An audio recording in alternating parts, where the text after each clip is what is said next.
Okay, everybody. There's a large topic I'm interested in and I want to talk about, and that's gender. It's actually huge, and it it connects to very many points. It connects to basically a lot of things that's going on intellectually recently, and as it is very complex, I want to split it up in a few chapters, and let's say. Chapter 1 is I want to talk a little bit about the emergence of the idea of, let's say, social gender, let's put it that way, or identity gender, which is separated from the biological gender. Some people call it biological sex. So,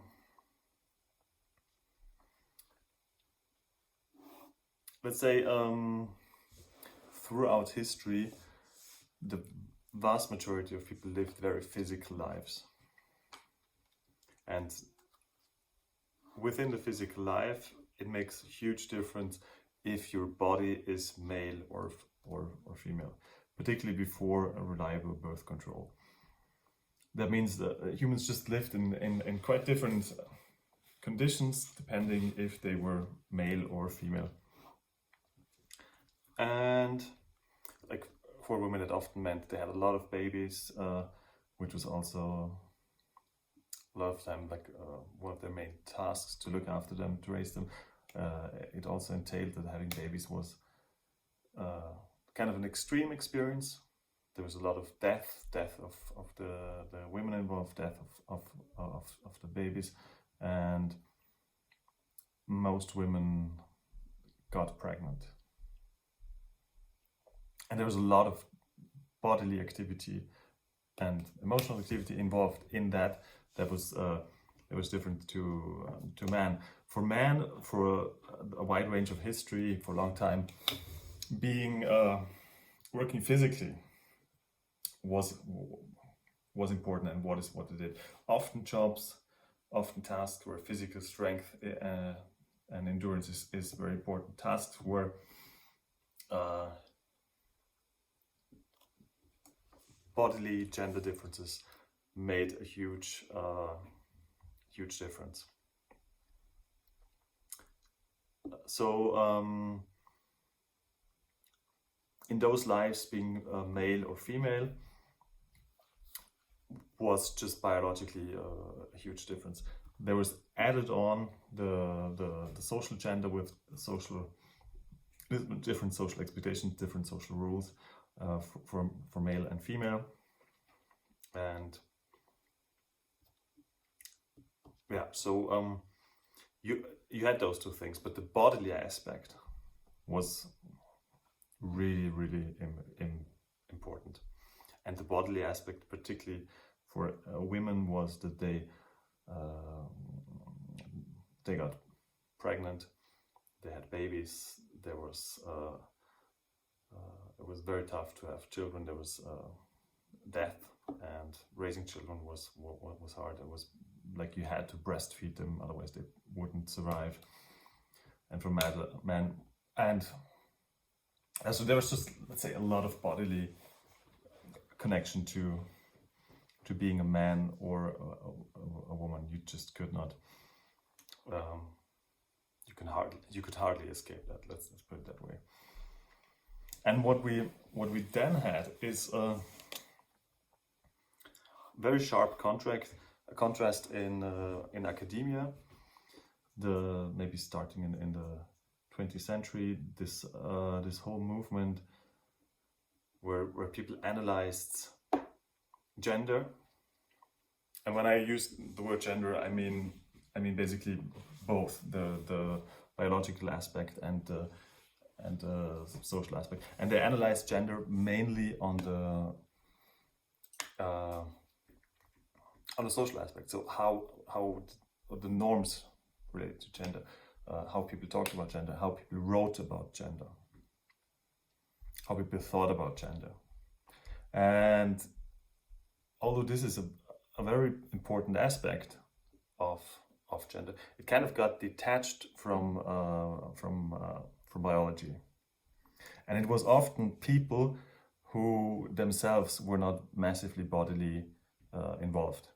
It was often academics, where for their day-to-day task, their body was not so important. And as time moved on, there was less dependency on the body in regards to gender. Like, people never really got away from the body, obviously, because then they would not exist in this plane. But there were certain levels of control, and women could control if they have children or how many, and having children was more a safe thing, and so on. But what happened with time, that the whole there was a whole, in very small academic circle, there was a whole discussion about gender that was moving away from the body. And in the world of those people, that world was reading books, writing papers. Gender was grammar, and it was just a category of people. It was not bodily lived experience. So that's the kind of the point where, let's say, biological and social gender got separated. And it is interesting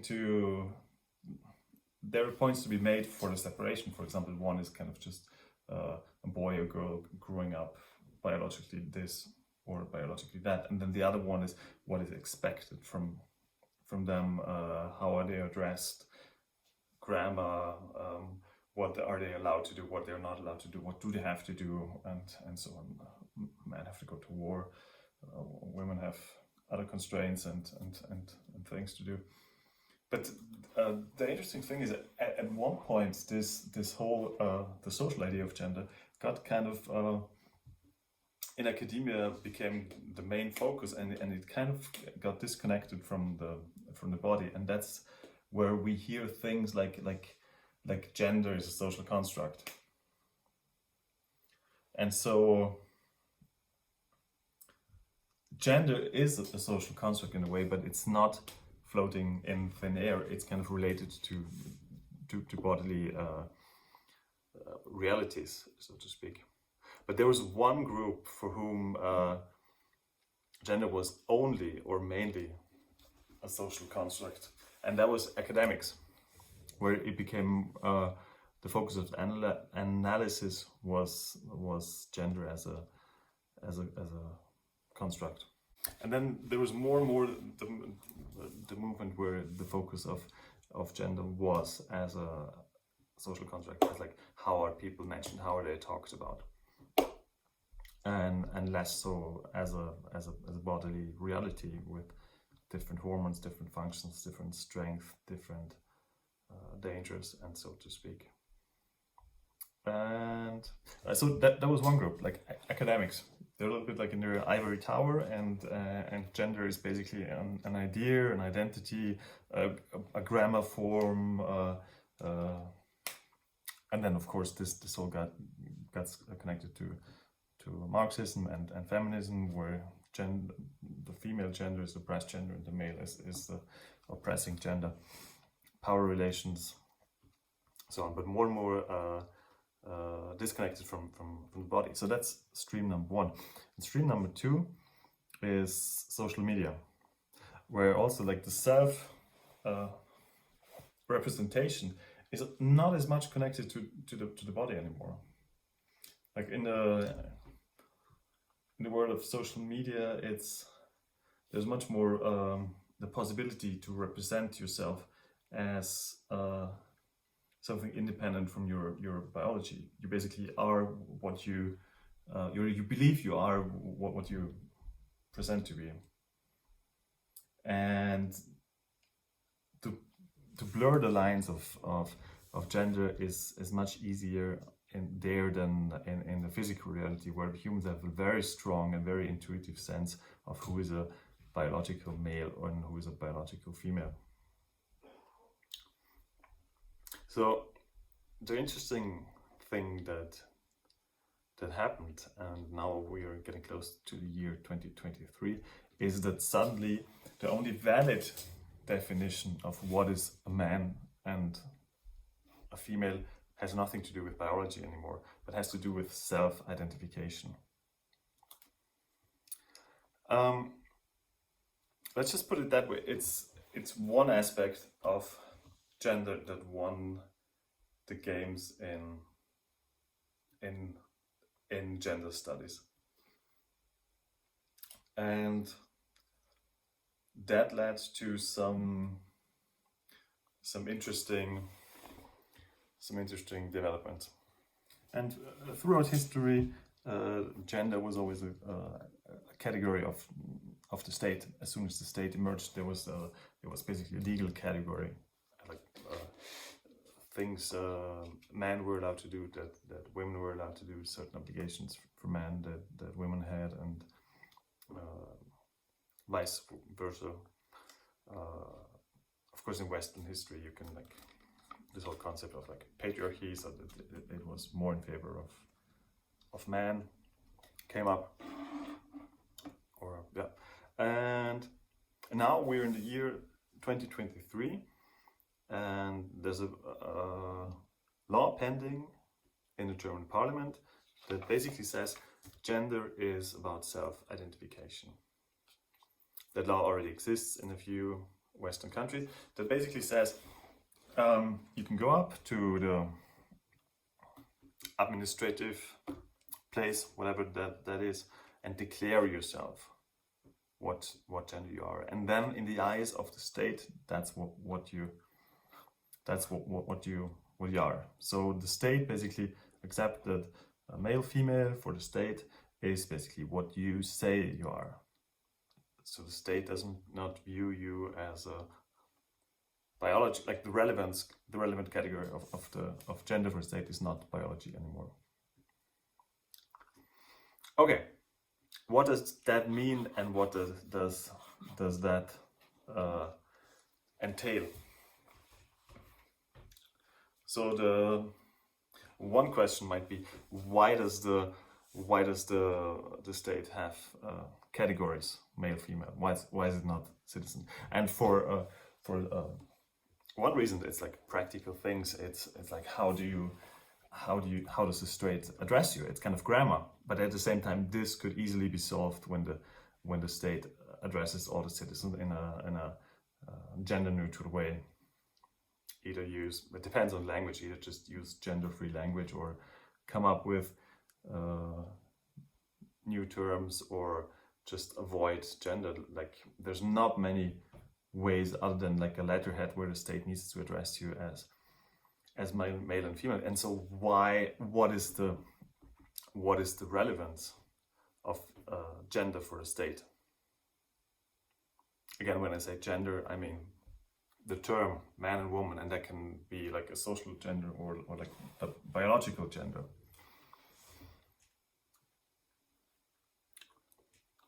What is the relevance? And other than grammar, which can be done with, I think the only relevance that gender has for the state is biological. There's no other relevance. There's the relevance of bodily things. There's the relevance of that men are on average much stronger than women, and if comes to a physical conflict, it's much more likely that men will win, and that is reflected in law and policing. That's a biological thing. There's the whole thing that biological women can get pregnant and raise children, and that puts them on a disadvantage on a career path, and ask for more legal protection and stuff like that. So I would argue that the only relevance for the state when it comes to gender is biology. Okay. So why is the social gender not relevant for the state? And the reason why that is the case is because we've seen a second movement. And the second movement is gender non-conformity. So we can start again this whole observation and go back in time, and then you see we used to have clear gender roles. So there were things a man could wear and things a woman could wear, things a man was allowed to do, things a woman wasn't allowed to do, and so on. So there were clear gender roles. So now we're in a time where legally there's not much or nothing a woman is not allowed to do that a man is allowed to do by her gender.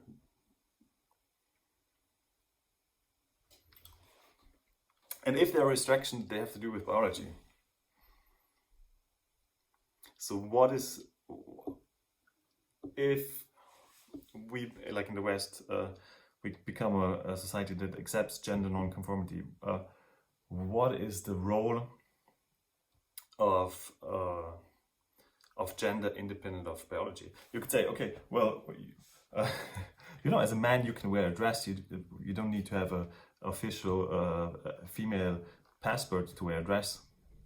As a woman, much longer than that, you could wear a suit and a short haircut, and you don't need a legal paper that says that makes you a man. So I think this is a valid question, like what's the relevance of gender for the state independent of biology? And there's the relevance of biology. I think there's a certain category, if you want to like categorize humans in some way, the most fundamental way is probably male, female, adults, children. Those are relevant legal categories. But again, I don't see how male and female for the state has any relevance in self-identification. That doesn't mean I'm arguing for gender conformity. You can be completely gender non-conforming. But the relevant thing for the state is your biology or nothing. And when people say it's grammar, then let's get rid of grammar when it comes to gendered grammar when it comes to the contact of state and its citizen.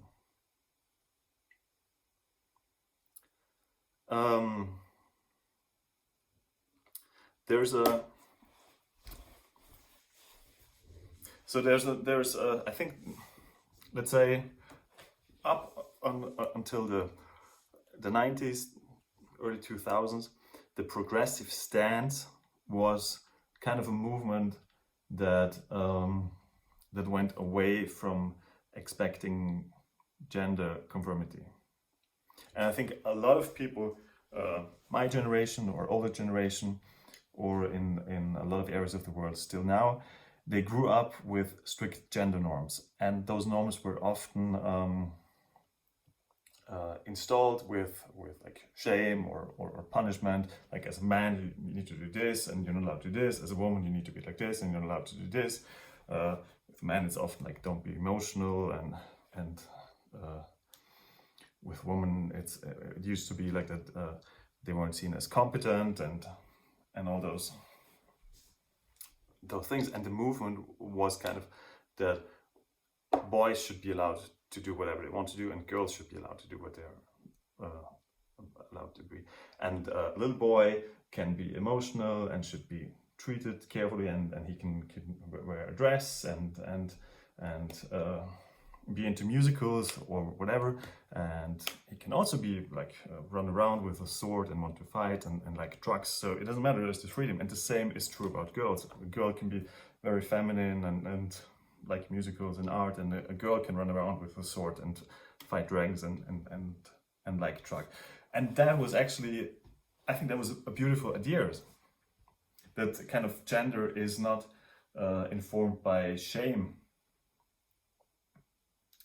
And something interesting happened there. So in this whole constellation, gender as an identity becomes less and less important, and what stays is kind of the body people are born with.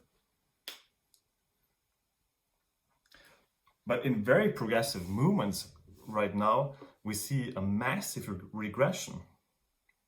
And the massive regression is that if you have non-gender confirming children, the question is asked, are they actually the other gender?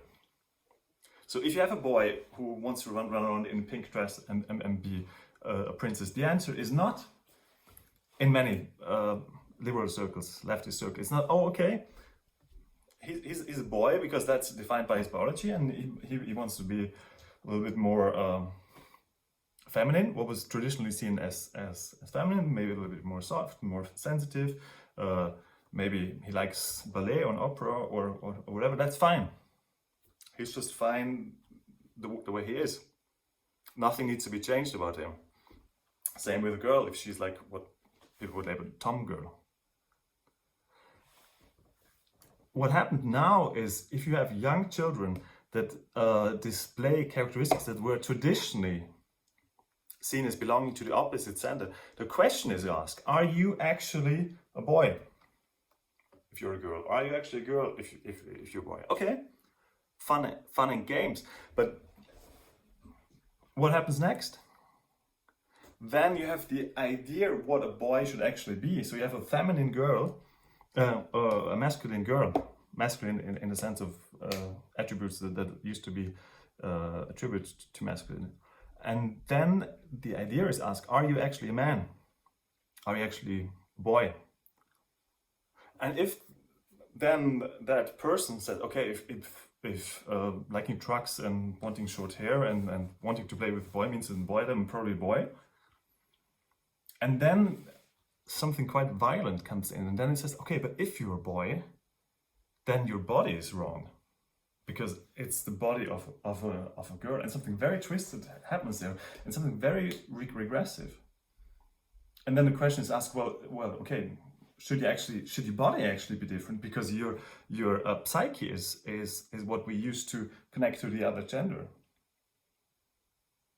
And then you can start with hormone blockers, you can start with hormones, and then cutting away breasts, cutting around with genitals.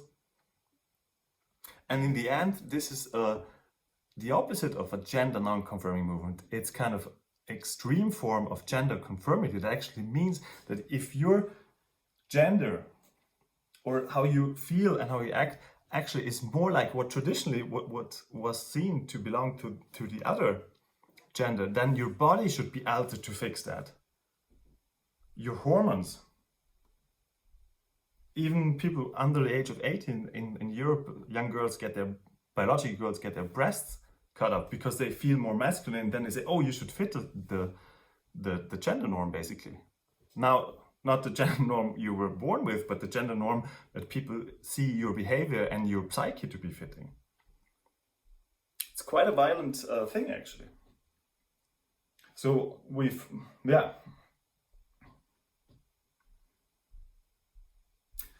it's again this thing, true bravery is to kind of free yourself from societal expectation of what you should be according to your gender. And what we see now is the opposite again. We have like your gender is very important again. And it seems to be central in for many young people now to find out what gender they are, because you have this new concept of gender that is not connected to just that's the biology you are, but otherwise you're free, but kind of this mystical thing you seem to find in yourself. And there's a whole ideology connected to that. And it's interesting to look at the premises this ideology is built upon. And one of the premises is that there are people who are born in the wrong body. And I think it's very interesting to carefully look into that assumption. Okay.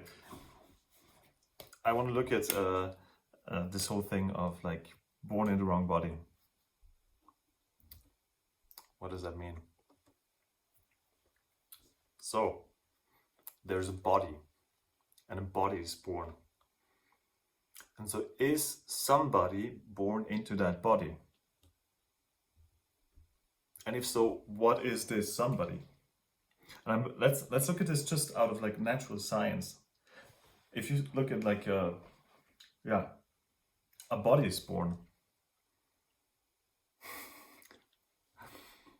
There's not somebody born in a body. Who is this somebody who is born in a body? Like the assumption would be that there is an entity, a gendered entity, a being that's male or female, that is somehow born into a body. And then it could happen that this gendered entity goes into the wrong body. So there's a female being and it wants to come to this earth and of course wants to be a female, then oh fuck, in the wrong body. And then we with like medicine and high tech and hormones and chiroplastics and whatever need then to adopt this body where this being was born wrongly into to fit what the being was pre-born with. It's a completely esoteric concept, and it's quite surprisingly that it's so often repeated without questioning it. Like this can be only understood metaphysically, and if it's understood metaphysically in a weird way that it has a gendered soul that makes a mistake by being born into the wrong body. I think so. When we look at it from natural science, there's a body born, and within the body and the context it is born with, its culture, its parents, its experience, a gender identity emerges. And for every human being, I would wish that they grew up in an environment where they learn that what their body is, the way it is okay, and they can still do whatever the fuck they want. And not that if they want to do certain things, then something must have been gone wrong and they're in the wrong body, and therefore the body needs to be altered because they want to do certain things. And this it's a